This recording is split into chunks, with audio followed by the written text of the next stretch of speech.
Hello everyone, and welcome to my Days of Our Lives official. I hope everyone is having a wonderful day. Before we begin, please hit the subscribe button and give this video a thumbs up. When Jada entered Rafe's office, she saw him smoking a cigar with his feet resting on the desk. "You seem to be settling in," she snarled. She had to tell Sean that he had taken his job from her, which infuriated her. If EJ was framing her, Rafe told her, he was doing a fantastic job. He advised them to accept the outcome and move on with their lives since EJ prevailed, right or wrong. Jada yelled that he had gone insane if he believed she would do nothing after EJ stole her reputation and employment. Rafe promised Jada that he would persuade the mayor to appoint her as a detective and work for him once the scandal subsided. "We can return to the previous state of affairs once that occurs. Both personally and professionally," he murmured, attempting to plant a kiss on her. Jada told him to screw himself and gave him a harsh smack. She questioned, "Were you truly so insecure that you would team up with EJ to defeat me?" Jada claimed that she was able to see Rafe for what he truly was, a nasty, chauvinistic pig who was intimidated by a powerful black lady. Jada said, "It seems like you've changed completely from who I thought you were." She threw her engagement ring at him and told him to keep the job. Distressed, Jada bounded out of Rafe's office. When Sean noticed her, she requested him to go. So he did. After they arrived at the pub, Jada told Sean everything she had discussed with Rafe while sipping shots. Sean concurred, saying that sometimes you don't know the people you love as well as you believed. Belle slept with EJ once more, Sean revealed. Jada remembered seeing Belle at EJ's and advised Sean not to believe her when she claimed it was an isolated incident. Kristen recalled being amazed when she learned her mother was still alive in the pub. Sarah paused her train of thinking to inquire about her well-being following Rachel's abduction. Sarah expressed her gratitude for being located and kept safe. Kristen saw that Sarah was still angry about trying to extract Xander's birthright from him by using her immobility.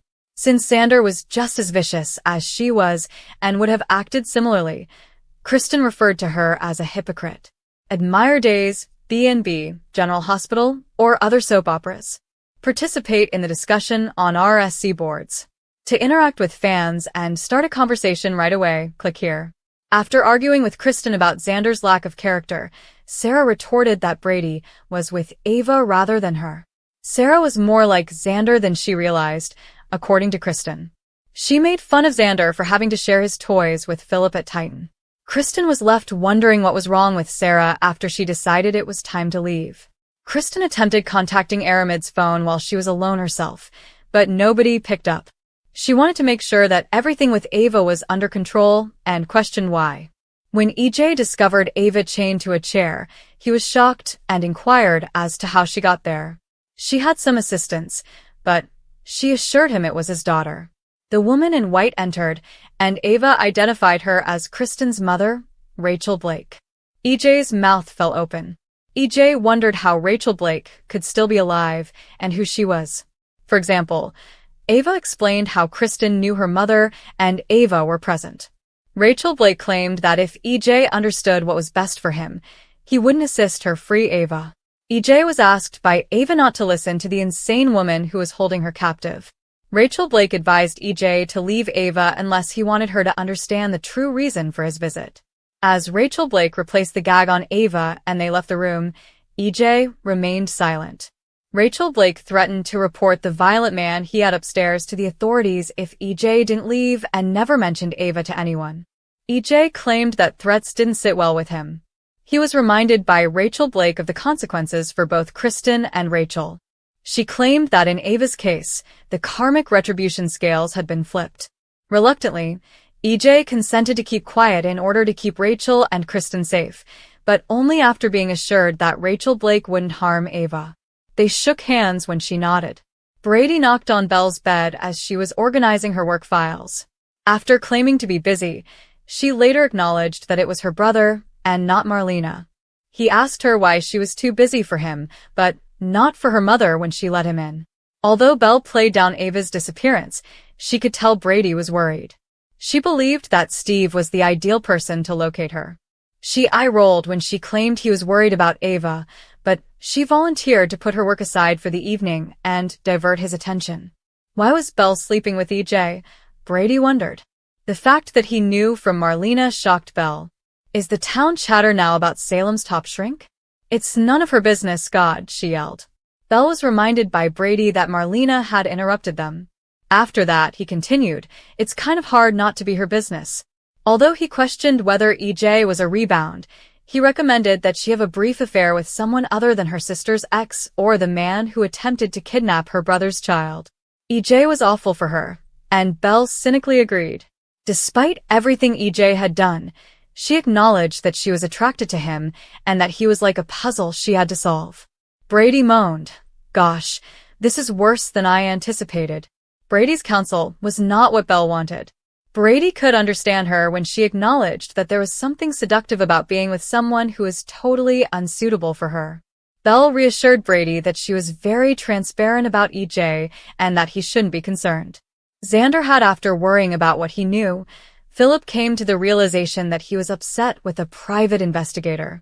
Philip showed him the report and said he could explain. It was not about Xander, but about Kristen and Rolf. Philip could see why Xander made a mistaken assumption.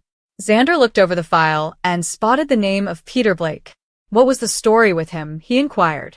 Philip explained to him how everyone thought Rachel Blake had been murdered in Paris years prior. They talked about how the Demeras would be disloyal to each other without breaking their ranks. Xander accepted Sarah's invitation to stay for dinner when she got home. When Philip was by himself, he told Sarah that he and Xander had made progress and were headed toward becoming excellent partners, possibly even brothers.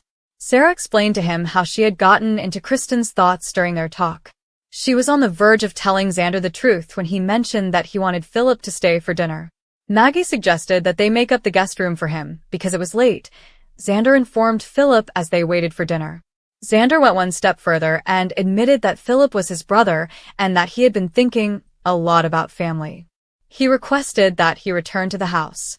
When Arnold contacted EJ, he was furious since Jada had said that he had changed, but he hung up after promising to speak with him tomorrow. Kristen was in the Demera living room when EJ entered. Noting that he appeared to have seen a ghost, she inquired as to what was on his mind. In one sense, I have, EJ remarked. He advised her that they must discuss her mother.